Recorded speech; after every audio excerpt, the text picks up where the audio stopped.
E agora é a minha vez de dar a palavra com muito prazer à professora Joana Pimenta, que é uma internista muitíssimo distinguida entre nós e que tem uma experiência de décadas de tratamento de insuficiência cardíaca e ninguém melhor do que uma internista para nos falar das comorbilidades. Muito obrigada. Gostaria de cumprimentar a mesa e os presentes. Dizer que tenho imenso gosto de estar aqui, mas dizer-vos também que me sinto aqui um bocadinho a falar deste tema, como os atores desta peça de Shakespeare que condensam a obra toda numa hora e meia. No meu caso, temos 15 minutos para falar das comorbilidades mais frequentes na insuficiência cardíaca, sendo que elas não são nenhuma nem duas, são muitíssimas, e aqui temos uma compilação relativamente recente da evidência na literatura e veem que nesta listagem das múltiplas comorbilidades, quase todas elas são com prevalências superiores a 20% a 30%. E podíamos pensar que isto tem a ver com os insuficientes cardíacos serem indivíduos idosos, mas na verdade quando comparamos com controlos da mesma idade sem insuficiência cardíaca, vemos que claramente os insuficientes cardíacos têm uma agregação de comorbilidades. E também, nesta série do Medicare, vemos que quando olhamos para os insuficientes cardíacos mais novos, inferiores a 65 anos, também encontramos aqui no top 10, até à nona comorbilidade, prevalências superiores a 30%.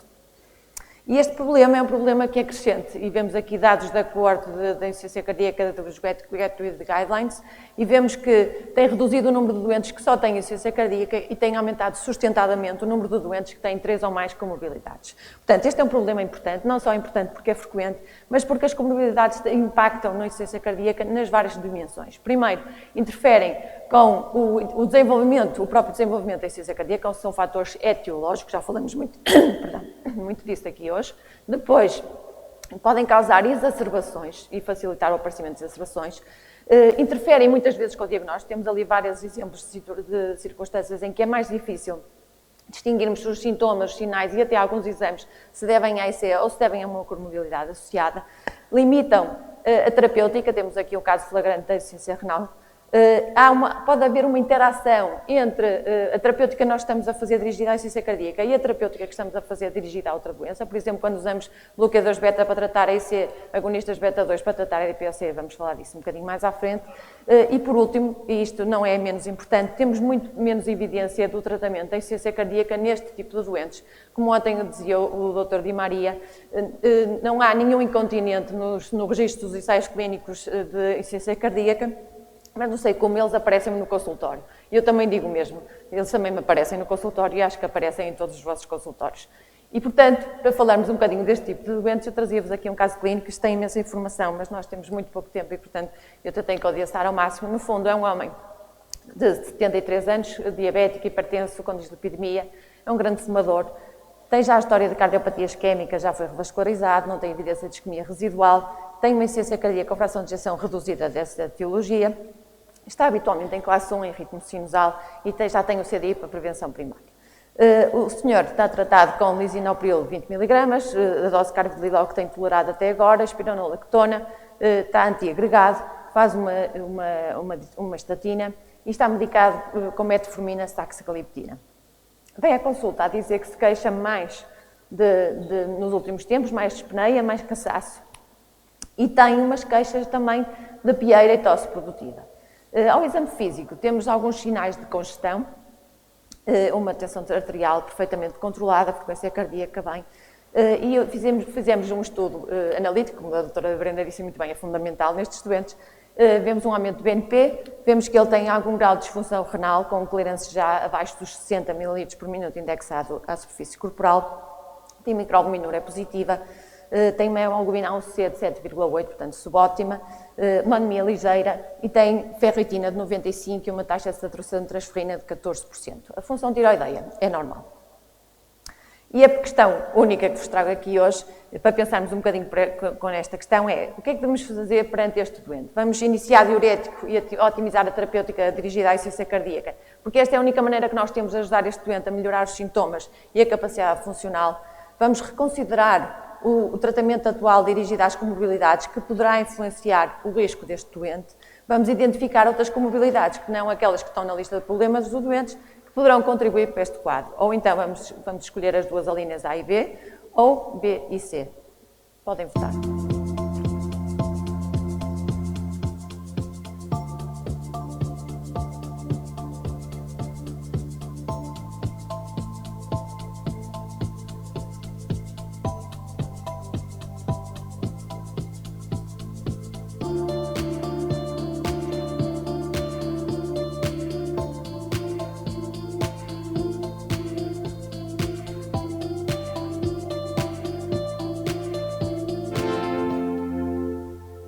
Ok?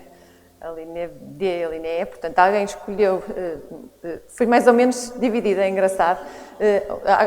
Uma parte da sala escolheu iniciar o diurético e tratar a EC, porque é a única maneira de melhorarmos os sintomas e também reconsiderar o tratamento atual dirigido às comorbilidades, e outra escolheu reconsiderar o tratamento e identificar outras comorbilidades. Na verdade, é óbvio que temos de tratar a insuficiência cardíaca, isto é inquestionável, é óbvio que isso vai melhorar os sintomas do doente, mas não será a única maneira de nós conseguirmos ajudar este doente, e vamos ver isso nos próximos minutos. Perdão. E começamos por falar da associação da diabetes com insuficiência cardíaca, tem sido muito falada nos últimos tempos. Lembrar-vos só que é uma associação muito prevalente. Os diabéticos têm um risco muito acrescido de terem insuficiência cardíaca, quer porque têm doença isquémica, quer porque há uma associação importante com a hipertensão arterial, mas também têm várias alterações metabólicas, hemodinâmicas e neurohormonais que propiciam o aparecimento da chamada cardiopatia diabética. Portanto, é um claro fator de risco para ter insuficiência cardíaca, e os doentes com insuficiência cardíaca que têm diabetes têm um claro pior prognóstico, sejam eles com fração de ejeção reduzida ou preservada.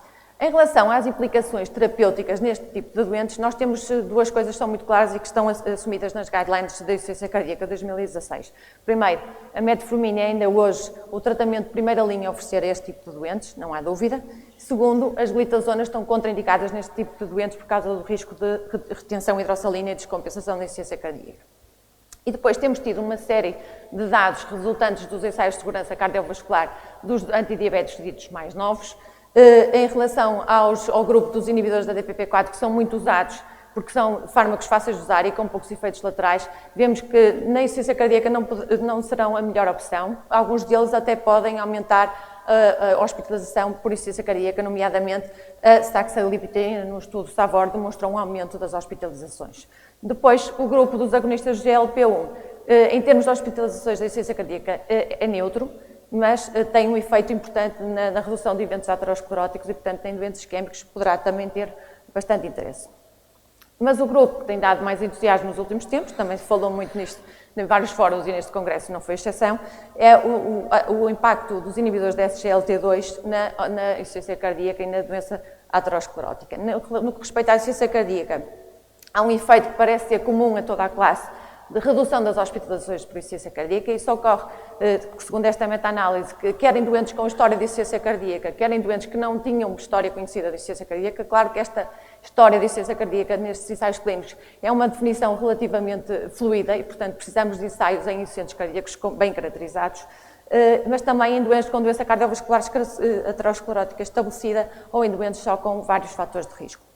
E outra coisa muito curiosa é que mostrou que a redução das hospitalizações por insuficiência cardíaca é ainda mais importante no subgrupo de doentes que têm pior função renal, em que supostamente estes fármacos funcionariam pior em termos de efeito hipoglicemiante. Portanto, esta classe é claramente um avanço no tratamento da diabetes e na diabetes com insuficiência cardíaca, e provavelmente será na insuficiência cardíaca. E os primeiros dados têm vindo a surgir. Não temos dados, como já vos disse, relativamente a doentes com insuficiência cardíaca tratados com este fármaco. Vamos ter os primeiros em agosto deste ano, mas temos já dados do ensaio da dapagliflozina em doentes em que foi pedida a história de ter ou não insuficiência cardíaca, e mais do que isso foi procurada um estudo da fração de ejeção. E no grupo de doentes em que havia uma documentação de uma fração de ejeção reduzida e tinham história de insuficiência cardíaca, os doentes apresentaram redução das hospitalizações por IC, conforme o grupo todo global, mas apresentaram mais do que isso, redução da mortalidade cardiovascular e redução da mortalidade global, com um número impressionante necessário para obter este efeito ao fim de 4 anos. Portanto, há aqui um sinal muito positivo de que estes fármacos são uma boa opção em doentes com insuficiência cardíaca, principalmente se houver fração de ejeção reduzida, mas dados conclusivos só teremos mais tarde. E, portanto, num ponto em que estamos hoje, temos um doente com diabetes e insuficiência cardíaca que queremos tratar. Primeira linha, metformina. Depois, segunda linha, claramente inibidores de SGLT2. Se o doente tiver doença aterosclerótica cardiovascular, considerar agonistas do GLP-1, os inibidores da DPP-4 serão para ficar num patamar mais inferior, principalmente a saxagliptina, que se associa ao aumento das hospitalizações por insuficiência cardíaca. As guidelines de tratamento da diabetes já refinam este tratamento em alguns grupos de doentes e dizem claramente nos doentes com insuficiência cardíaca considerar os inibidores de SGLT2. Outra doença que é muito prevalente nos doentes cardíacos, em quase todas as séries, superior a 50%, é a doença renal crónica, que também é muito comum aos diabéticos. Portanto, depois isto anda tudo muito ligado, como neste doente. A insuficiência cardíaca tem sido caracterizada, a doença renal da insuficiência cardíaca tem sido caracterizada com base nestes termos de síndrome cardiorrenal, que visa, no fundo, agrupar os doentes de acordo com se a lesão primária é o rim, ou a lesão primária é a insuficiência cardíaca, que depois condicionam a outra. E, no fundo, isto é uma classificação que é mais epidemiológica do que de interesse clínico. Para nós não nos interessa muito isso e às vezes até é muito difícil perceber o que é que começou primeiro, principalmente na insuficiência cardíaca aguda. Se o doente teve uma lesão renal aguda e descompensou a EC, ou se descompensou a EC e teve uma doença renal aguda. Portanto, no fundo, o que interessa mais, eu acho que este triângulo aqui que vos trago é muito elucidativo quanto a isso, é nós percebermos que a insuficiência renal na insuficiência cardíaca não é toda igual.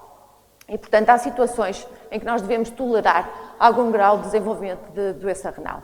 E, por exemplo, quem trata doentes crónicos, quando estamos a titular os inibidores do eixo do renina-angiotensina-aldosterona, nós vamos assistir muitas vezes a um aumento da creatinina, uma redução da taxa de filtração glomerular, que não tem só, que tem muito a ver com o efeito do fármaco em termos hemodinâmicos a nível do rim. E, portanto, é expectável que isso aconteça numa parte dos doentes. Isso aconteceu nos ensaios clínicos, mas não se traduziu numa perda de eficácia ou do benefício prognóstico. Pelo contrário, estes doentes tiveram na mesma benefício em termos de mortalidade. E, portanto, eu acho que a mensagem principal aqui é, nós temos de ter noção que tipo de insuficiência renal é que temos, e às vezes isso não é fácil, mas nem todas as insuficiências renais nos devem levar a alterar logo a terapêutica e irmos a correr, reduzir os inibidores do sistema renina-angiotensina-aldosterona, que também falou a doutora Sara. Outra situação em que às vezes a insuficiência renal também não é má, é quando nós estamos a tratar um insuficiência cardíaca aguda e fazemos uma descongestão importante com uma diurese agressiva, e aí o agravamento da função renal também se provou que tem um impacto, que não tem um impacto prognóstico negativo. Depois há outra doença que este doente provavelmente também pode ter, sendo ele um grande fumador e tendo estas queixas de dispneia, piéria e tosse produtiva, que é a DPOC. Cerca de 20% dos doentes com DPOC e insuficiência cardíaca têm as duas coisas. Portanto, isto é claramente um problema em termos diagnósticos, porque os sintomas são semelhantes. Muitas vezes a dispneia é o cansaço, é até a tosse. Depois os sinais do exame físico podem ser semelhantes também, podem ter os dois, por exemplo, edemas dos membros inferiores, um por causa pulmonal e outro por IC propriamente dita. E depois temos problemas em termos de realização do algoritmo diagnóstico. No lado da insuficiência cardíaca, os péptidos natriuréticos, que é uma ferramenta que nós usamos para tentar excluir IC, podem estar aumentados na DPOC por causa da sobrecarga do ventrículo direito. Depois, quando nós queremos passar para o passo seguinte, que é o ecocardiograma, muitas vezes estes doentes têm hiperinsuflação pulmonar e, portanto, têm uma má janela e, portanto, temos que pensar noutros mecanismos de avaliar a função cardíaca e aqui será a ressonância magnética a nossa principal arma. Do lado da DPOC, temos a questão da espirometria, que é fundamental para fazer o diagnóstico, e se nós formos fazer uma espirometria num doente como este que nos aparecia na consulta, com sinais de congestão e queixas, provavelmente iríamos ter redução do FEV1 e do índice de Tifenot, e iríamos, se calhar, diagnosticar erroneamente uma DPOC. Temos que esperar que o doente esteja descongestionado para fazer este tipo de estudo, para termos um verdadeiro diagnóstico de DPOC, porque sabemos que o edema da parede brônquica provocado pela insuficiência cardíaca pode alterar erradamente a espirometria. Em relação aos tratamentos nestes doentes, só queria salientar mais uma vez que o uso de bloqueadores beta deve ser usado nos doentes com insuficiência cardíaca e DPOC associada, não há que ter medo. Estes fármacos mas continuam a ser subutilizados, estes são dados do Registro Europeu de insuficiência cardíaca e veem que querem em ambiente agudo, querem em ambiente crónico. Os DPOCs recebem sempre menos bloqueadores beta que os outros doentes e isto apesar de haver vários estudos observacionais, não temos ensaios clínicos, mas a mostrarem que a DPOC, que os bloqueadores beta são protetores, diminuem a mortalidade, diminuem as exacerbações de DPOC, portanto devemos usá-los, agonistas beta-1 seletivos, que são os fármacos mais indicados para este tipo de doentes. Em relação ao tratamento da DPOC, sabemos que são broncodilatadores, havia alguma questão de utilizar broncodilatadores, principalmente os agonistas beta-2, em doentes com insuficiência cardíaca. As evidências são muito dispares, as guidelines dizem que são seguros e, portanto, podemos usar. Temos que ter em atenção que o benefício deles é altamente sintomático, não há impacto eficaz na mortalidade. Portanto, se queremos usar para os sintomas, mas ter em atenção esta questão. Outra comorbilidade que este doente tinha, se vocês pensassem que ele tinha uma ferritina de 95 e uma taxa de saturação de transferrina de 14%, é que ele tinha déficit de ferro. Déficit de ferro num indivíduo com insuficiência cardíaca associa-se a pior prognóstico e a mais sintomas. E temos ensaios clínicos de moderada tamanho a mostrar impacto na redução dos sintomas, na melhoria da qualidade de vida e de alguma capacidade funcional. Portanto, as guidelines europeias consideram que devemos considerar o tratamento com ferro endovenoso com carboximaltose férrico, que foi testado até agora em ensaios clínicos, em doentes com insuficiência cardíaca com fração de ejeção reduzida, porque na não preservada não temos dados ainda, que se mantenham sintomáticos, portanto, classe 2 ou superior. Por último, lembrar-vos só que há aqui uma grande interação entre o sistema nervoso central e esta interação é muitas vezes negligenciada e a insuficiência cardíaca em vários patamares. A nível do sistema nervoso central, lembrar-vos que as alterações cognitivas e a demência são muito frequentes em doentes com insuficiência cardíaca e na insuficiência cardíaca avançada podem ocorrer e ser reversíveis quando tratamos o doente, por exemplo, com transplante ou com dispositivo de assistência ventricular. Portanto, aqui às vezes podemos pensar que estes doentes são menos candidatos a transplante por isso, mas há aqui esta nota de cuidado. Em relação à depressão, dizer-vos que, infelizmente, em termos de tratamento médico, os 2 ensaios clínicos com inibidores da recaptação de serotonina foram negativos. Portanto, nós não conseguimos ter uma evidência sólida para usar antidepressivos neste tipo de doentes, que é muito frequente também. Em relação ao tronco cerebral, vamos passar à frente e só os efeitos laterais, lembrar só que são sempre de considerar as interações entre os nossos fármacos que usamos, os efeitos laterais, e não só fármacos, mas dispositivos. Lembrar-vos que os doentes com CDIs, às vezes, que têm choques, têm uma coisa tipo perturbação de stress pós-traumático que não é despreciada. Portanto, voltando só ao nosso doente, nós, para além das comorbilidades que já tínhamos identificadas, identificamos mais uma doença renal crónica, um déficit de ferro e provavelmente uma DPOC. E, portanto, o que teríamos de fazer para abordar da melhor maneira este doente era não só tratar melhor a insuficiência cardíaca, mas suspender a saxagliptina e alterar e iniciar um inibidor da SGLT2, eventualmente um agonista do GLP-1, fazer o tratamento do déficit de ferro, promover exercício físico, a cessação tabágica e o controle de peso, e depois pensar em fazer uma espirometria para diagnosticar uma eventual DPOC. Em conclusão, os doentes com insuficiência cardíaca e comorbilidades são claramente a regra nos nossos consultórios, toda a gente acha que tem essa noção. As comorbilidades interferem com o diagnóstico, a evolução e o tratamento da insuficiência cardíaca. Os tratamentos dirigidos às comorbilidades podem ajudar na melhoria dos sintomas, da capacidade funcional e, eventualmente, eventos, e vamos ter novidades nos próximos tempos, pelo menos em relação aos antidiabéticos e ao tratamento do déficit de ferro, e, portanto, nós temos cada vez mais que fazer uma abordagem muito individualizada e não há uma receita para tratar dos doentes todos da mesma forma. Obrigada.